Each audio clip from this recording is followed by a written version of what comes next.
మన అయ్యా నువ్వు నిలిపి నీ కృపను కనపరచుచు ఉంటివే.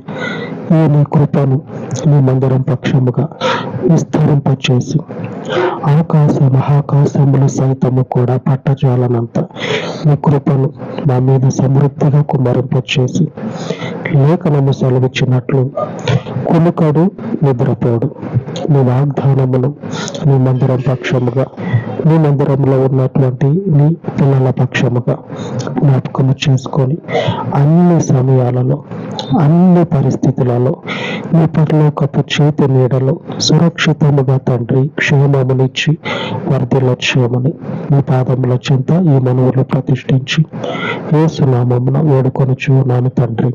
ఆమేన్ ఆమేన్. మన దేవుని సంరక్షణ మనలను నిత్యము ఆయన కృపలో వర్ధిల్లచేయును గాక. ఆమేన్ ఆమేన్.